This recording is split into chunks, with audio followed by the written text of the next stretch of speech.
And then उसके बाद वो क्यूसी से आउट होता है।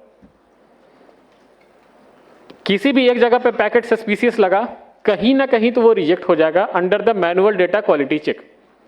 This is the rejection code of QC. इसको छोड़ के अगर कोई भी रिजेक्शन है that is not related to the QC, all are related to the different process of the सेडा। क्यूसी से निकलता है, उसके बाद जाता है वो मेटा डेटा वैलिडेशन में। आप पूछो मेटा डेटा वैलिडेशन क्या होता है? आपका ईसीएमपी क्लाइंट वैलिड है नहीं है, एनरोलमेंट ऑपरेटर वैलिड है नहीं है, आपने जहां से सिंक किया उसका लैटिट्यूड लॉन्गिट्यूड वैलिड है नहीं है, आपने जीपीएस एक्टिव था, इंटरनेट कनेक्टिविटी थी, जितने इंफॉर्मेशन आपसे फील्ड से रिलेटेड है, क्लाइंट से रिलेटेड है, वो मेटा डेटा वैलिडेशन में होता है। तो क्यूसी के बाद भी इट्स अ चांस कि जहां पे आपका पैकेट रिजेक्ट हो जाए, that is a Meta data validation. उसके बाद होता है OSI, operator supervisor introducer verification. अगर वहां पे किसी का सस्पिशियस लग गया, वहां पे भी रिजेक्ट हो जाएगा। उसके बाद आता है बायोमेट्रिक, जो एमडीडी है, मैनुअल डीडुप्लीकेशन। वहां पे आप जो फिंगर, आइरिस और फेस, ये जो भी आप स्कैन करते हो, इसका एक स्कोर आता है हमारे पास।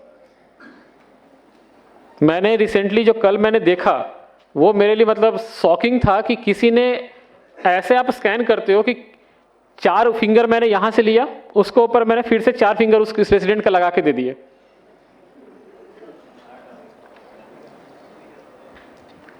ये मैंने आंखों से देखा कि ऐसे पैकेट वहां पे आते हैं।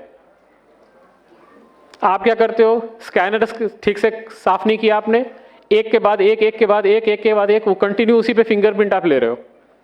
धीरे धीरे उसका स्कोर कमता जाता है और बायोमेट्रिक मैचिंग में वो रिजेक्ट हो जाता है। अब जो बायोमेट्रिक हमारे पास दिखता है, आइरिस एग्जैक्ट बहुत अच्छे से दिखता है। आपको लगता होगा ना कि शायद छोड़ दो कोई बात नहीं, हाँ, जो फोर्सफुली की बात चल रही थी, फोर्सफुली कभी भी आप नॉर्मल रेसिडेंट का मत कीजिए।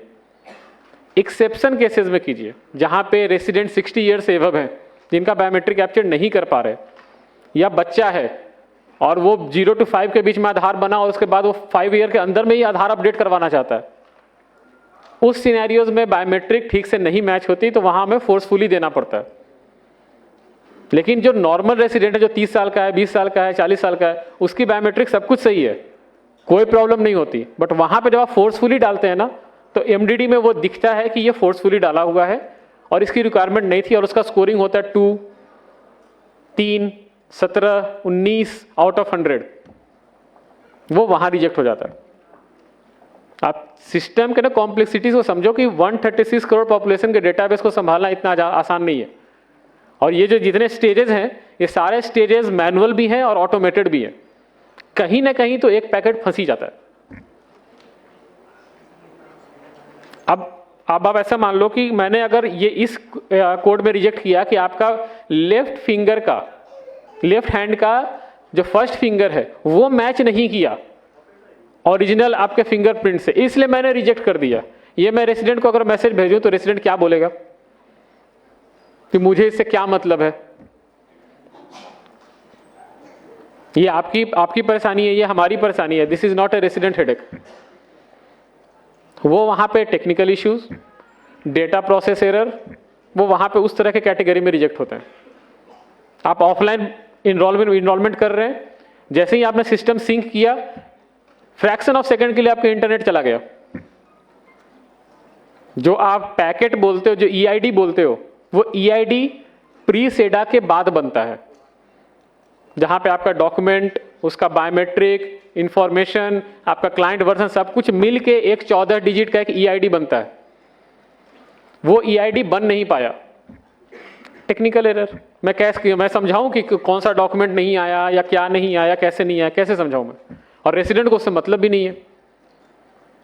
ये सारी चीजें जो हैं बाहर से देखने में बहुत इजी लगता है, बट जब सिस्टम में जाओगे, आपको अगर हैंडल करने के लिए दिया जाएगा ना, तो बहुत कॉम्प्लेक्स है।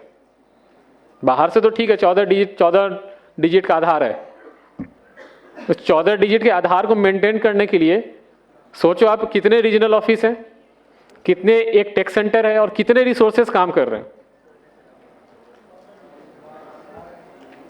यहां से जब पैकेट एमडीडी से निकलता है, तो जाता है आपका एफएमएस सिस्टम में, that is a fraud management system. यहां पे कुछ पैरामीटर सेट है, मैं आपको बताऊंगा नहीं, वहां पर पैरामीटर सेट है। इस पैरामीटर में अगर आपका पैकेट फॉल किया तो रिजेक्शन कोड आएगा EID found as a fraud and rejected. ऐसे टोटल 432 मैसेजेस हैं रिजेक्शन के।